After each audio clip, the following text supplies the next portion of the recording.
keeping their staff safe, understanding the rules, blah, blah, blah. You're right, they've done it. Do you think they were cajoled into doing this? Well, who knows? Who knows the discussions that are had? I think the important thing is it's been done. And I guess, that's sort of the breaking news. It's almost links to what I was going to talk about today, which is, they're also having to, as we've said in a couple of the previous episodes of this, they're having to deal with change to their market where 10 years of change has happened in 6 months. And it really, yeah, and the costs involved in just coping with that must be immense.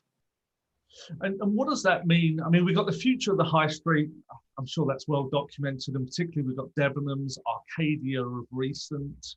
The future of our high street. I mean, is it all going to be coffee shops and hairdressers? Well, it's interesting. I think unfortunately, you get the pain before the gain. I saw over the weekend Bill Grimsby. I don't know if you remember him. Used to run Iceland and then Wix. Seasoned retail professional.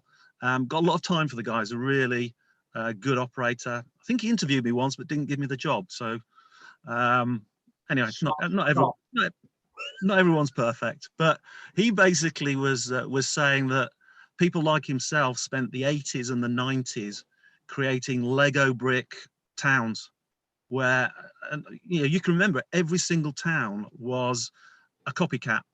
There was a Boots, there was a W.H. Smith's, there was a Tesco, there was a Curry's, there was a, going back, Timothy White's, Radio Rentals, and every town was carbon copy. And I remember as a kid and then becoming an adult, you went from towns being very different. You visited towns as a kid and you saw different things. And then as an adult, we went to towns and it was exactly the same damn thing in every town. But now that's going to go completely on its own. That is the opportunity that, supermarkets, as we said, they will be different. They're not going to have deli counters, as we said, I think last week or the week before. These urban fulfillment centres where half of the store turns dark. Yes. And, the new Lego brick is online. So online is increasingly, how do you differentiate online? Because you can offer everything online. So people love the convenience of online. They love the convenience of the van turning up outside the house, but it's not exactly exciting, is it? No, it's not. And I mean, one of the things that has happened is speed. You can now get something in about 5 hours of ordering it on some website, or certainly 12 hours, 24. The days of it taking 3 to 5 business days are gone. So that part's nailed. You get people as well. People want to touch and feel. They want to touch, feel, smell, experience stuff before they buy it. Particularly, maybe not necessarily food, but certainly, think of clothes. How many times do you buy clothes and they don't fit, or they're not quite what you expected? People will still want shops. And that's where the returns policy comes in, and it has to be absolutely open. Order all this stuff, free delivery, try it on, send back whatever you don't want, and we'll put the money in your account before it arrives with us. Which is, where Amazon, whether you love them or don't love them, are pretty brilliant. But anyway, I've got a quiz for you. Darren.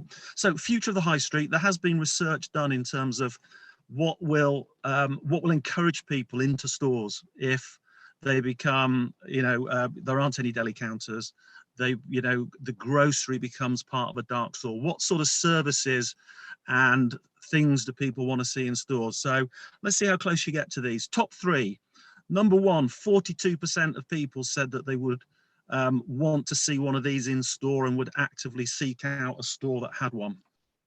A product expert. No, it's a service. Okay. A service. Party planner. No. A pharmacy with a qualified pharmacist on site. Yep. And it's interesting the order of these, because I think my order might be slightly different. So number 1, very sensibly of the good old British public, a pharmacy.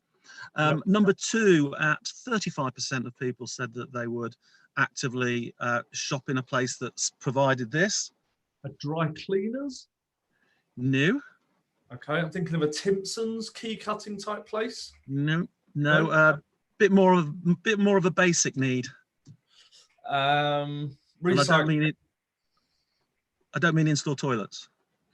No, go on. I have no idea. Food, hot food on site. So a restaurant or a cafe, Oh, okay. Well, whatever.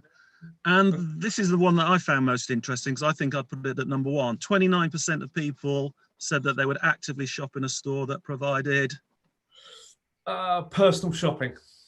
alcohol. Oh, okay. Okay. Now, Fair. quite whether the survey was done on proper demographic grounds and whether the mix between the sexes was properly filtered out, I don't know. But yeah, the third most popular in-store request was alcohol on site. Oh, okay. Okay. All right. All right. Because I'm thinking of one of the things that was really popular was Jessop's.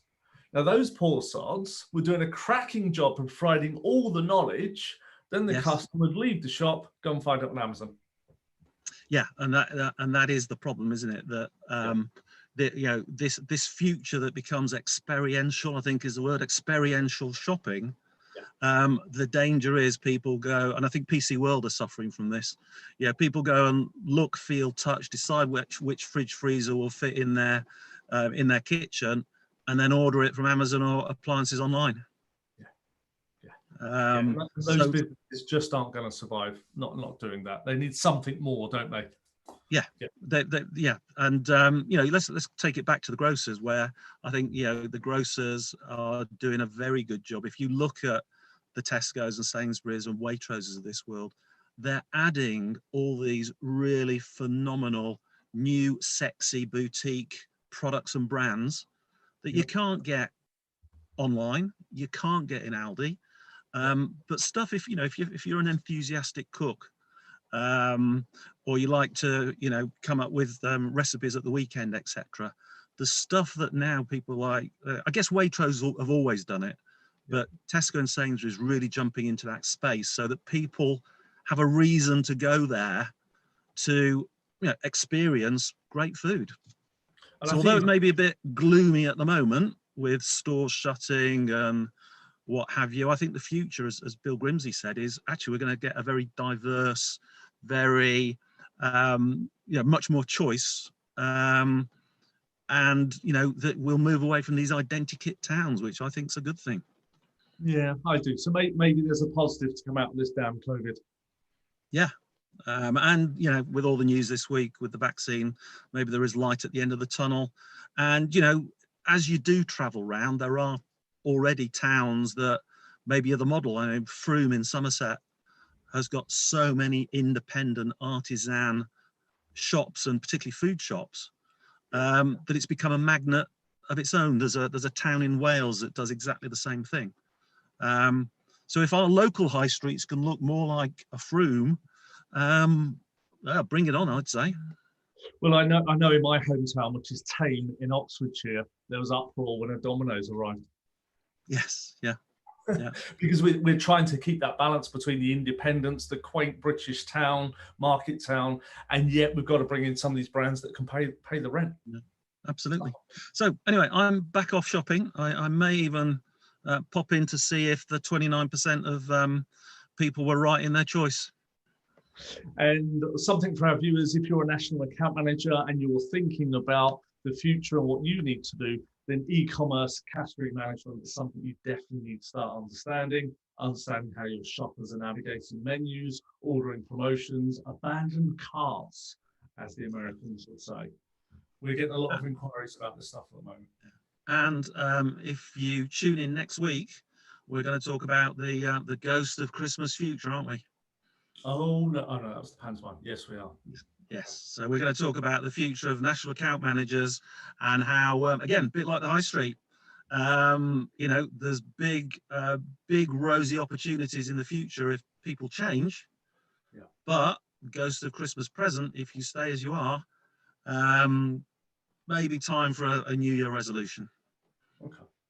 Yeah. All right. Looking forward to that, Andrew. We will talk to you next week, either from your car if you're out and about, or back at home. We'll see you then. Take care. Bye-bye.